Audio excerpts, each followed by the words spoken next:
like Angus reviews. I just saw Glass, and apparently the ending is super controversial and deflating the entire trilogy's experience for people. So I thought I'd give my take. But before we get to the title question, I just want to give my thoughts in general for the film. It was great in my opinion. It really turns the superhero movies we're oversaturating ourselves with on their head. It's a grounded story with great character performances all around and interesting developments and reveals for motivations.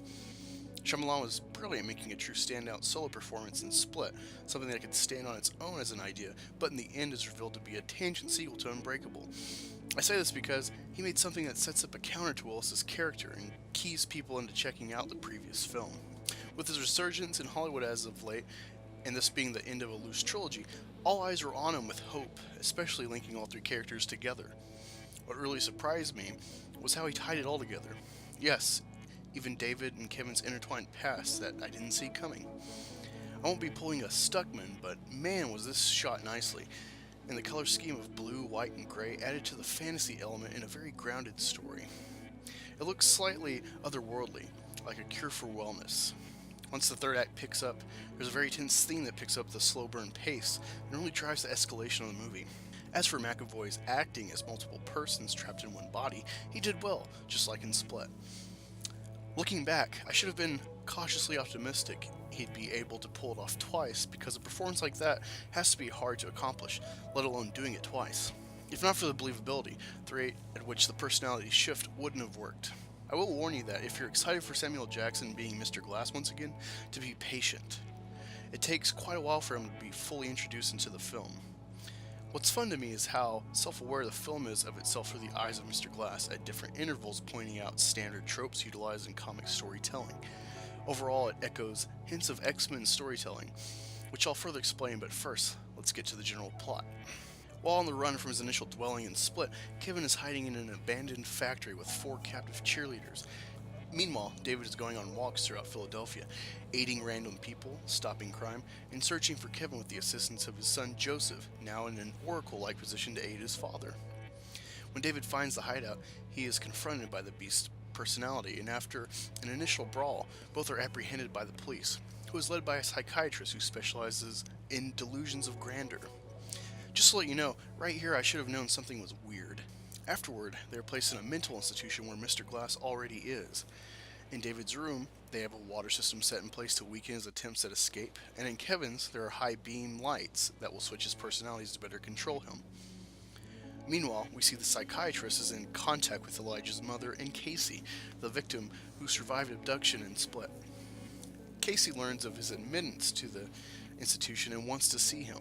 In doing so, we learn a way to weaken the Beast is affection for the prime personality of Kevin. During the psychiatrist's attempted intervention of all 3 characters, she tries to implant the idea that they are not extraordinary, that what they've experienced is just coincidence, thus making David and Kevin doubt their abilities.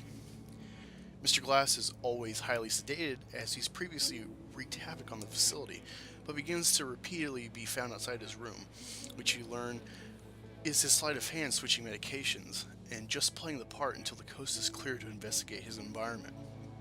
Glass learns of Kevin, and then makes an alliance with the Horde, his plan to attack the new skyscraper downtown, about to be opened, the goal being an ultimate showdown with David. While escaping the facility, Glass informs David of his plan to force him to fight the Beast in front of everyone, thus motivating his own escape. After a sequence of fighting between David and the Beast, Joseph informs Kevin that Glass hasn't been honest with him. The reasons his father never came back from the train he took was because it was the same one Glass derailed in Unbreakable, in which David realized his powers. Because of Kevin's father dying, he created the various personalities to protect himself from his mother's abuse. Aware of this reality, Glass and David now have a common enemy, who soon turns and mortally injures Glass in front of his mother and the rest. David and Kevin resume fighting, eventually ending up in the water tank for David's room and severely weakening him. When the Beast is about to leave to wreak havoc on the city, Casey stops him and brings Kevin to the light.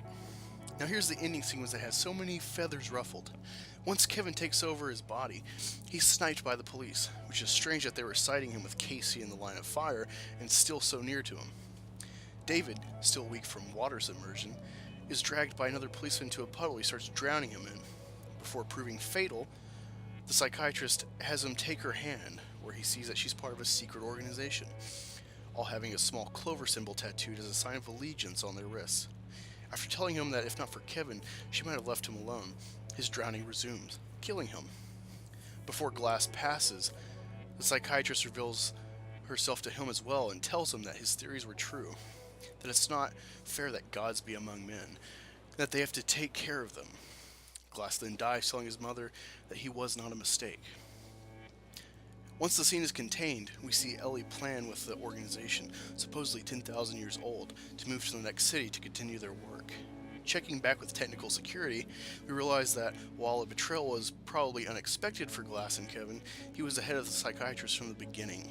He utilized all the cameras she had installed to survey him to his advantage, and had the live recordings sent to his mother, Casey, and Joseph, who released them for the world to see, having made some kind of bond or alliance of their own, undoing the legacy of the organization.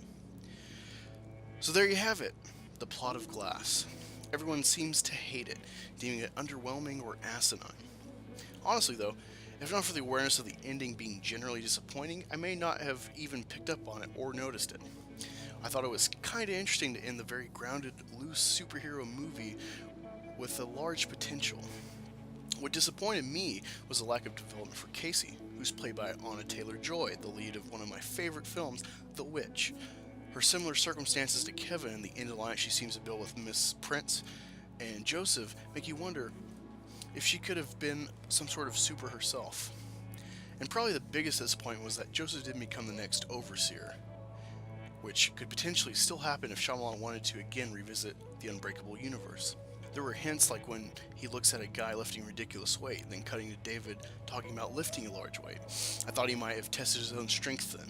It seemed like a possibility when Glass told his mother that this isn't a limited edition story, but an origin story.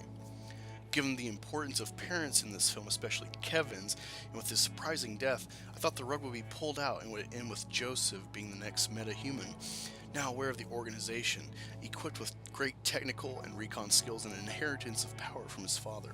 Another aspect I liked about this film was the similar feeling of connecting the story together like Lady in the Water. Overall, I'll give Glass a 7.5 out of 10. Did you guys see Glass? What did you think?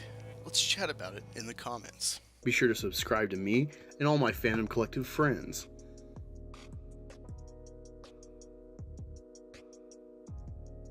I'm Black Angus. Have a great night. Hey, want to follow me on Twitter?